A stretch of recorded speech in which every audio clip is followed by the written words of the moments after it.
Praise the Lord everyone. आत्मा की आवाज में आप सभी का पुनः मैं स्वागत करता हूं, जहां पर हम मिलकर करते हैं परमेश्वर के वचन का मनन और चिंतन।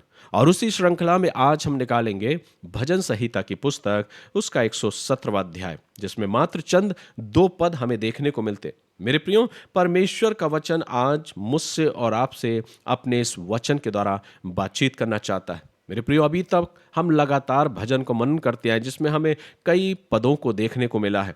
लेकिन भजन 117वां अध्याय भजन संहिता का वो अध्याय है जिसमें मात्र 2 पद ही देखने को मिलते हैं। इसलिए आज का मेरा जो विषय है वो ये, जब शब्द खत्म हो जाए। ऐसा नजर आ रहा है कि भजन संहिता के इस अध्याय में शब्दों की पूर्तियां खत्म सी नजर होती आ रही हैं। ऐसा लग रहा है कि ये शब्द खत्म होते से नजर आ रहे हैं। लेकिन क्या वास्तविक शब्दों के खत्म होने से क्या वचन का प्रभाव खत्म हो जाता है? नहीं मेरे प्रियो, जब हम इस वचन का मनन करते हैं तो ये वचन मुझे और आपको एक सच्चाई को सिखाता है, जो आज के शोर भरे युग में मुझे और आपको जानने की बहुत आवश्यकता है। और वो ये है कि परमेश्वर हमें और आपको विस्तार में नहीं पर गहराई में मिलता है। मेरे प्रियो, आज हम एक ऐसी दुनिया में जी रहे हैं जहां हर चीज बहुत ही लंबी, जटिल और भारी होती हुई नजर आती है। लेकिन परमेश्वर कई बार हमें और आपको निमंत्रण करता है, आमंत्रित करता है, मुझे और आपको, मुझसे और आपसे संवाद करता है, मुझे और आपको अपने करीब बुलाना चाहता है। और वो कभी कभी मुझसे और आपसे सरलता में संवाद करना चाहता है, बातचीत करना चाहता है।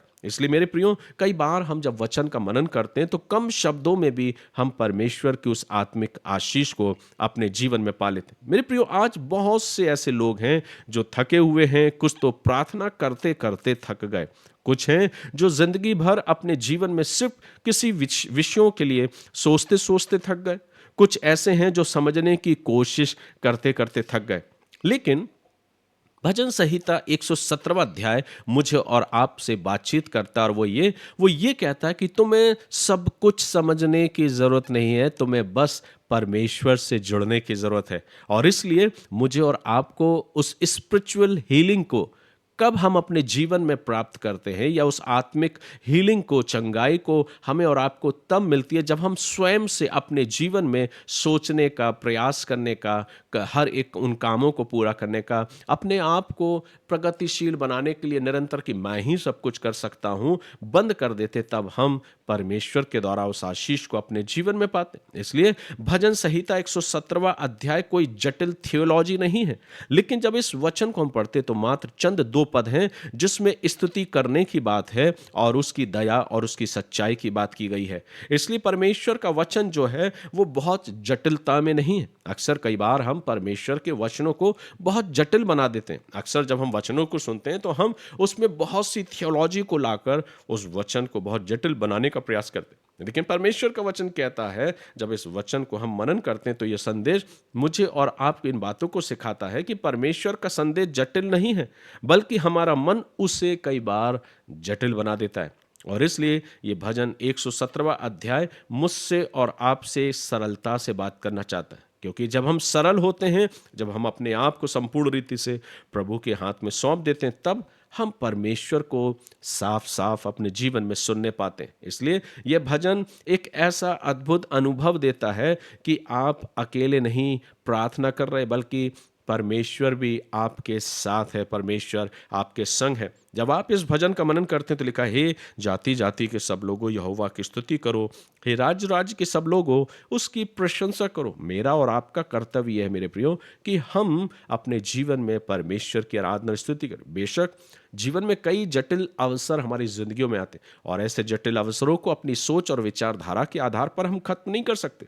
लेकिन जब हम उसे परमेश्वर के हाथों में सौंप देते हैं तो सब कुछ सरलता से यूं ही निपटता जाता है, यूं ही निकलता जाता है। सो मेरे प्रियो, परमेश्वर का वचन मुझसे और आपसे कहता है कि हम और आप अकेले प्रार्थना नहीं कर रहे, लेकिन जब हम और आप परमेश्वर की स्तुति करते हैं, उसी समय दुनिया के किसी कोने में कोई और भी है जो यही कह रहा है कि परमेश्वर की आराधना करो, परमेश्वर की स्तुति करो। मेरे प्रियो, आपकी प्रार्थना बेशक छोटी हो सकती है, पर वो एक ऐसे ग्लोबल इको में परिवर्तित हो जाती है जहां पर और कोई भी प्रार्थना कर रहा है मेरे और आपके जीवन के लिए। आज विचार करिए कि इस अध्याय को, इस मनन को कितने लोगों ने मनन किया होगा जिंदगी में, जब हमारे और आपके जीवन में जब इस वचन का मनन करते, जिसको अक्सर हम नज़रअंदाज कर देते कि चंद 2 पद, इसमें क्या सीखने को मिलेगा।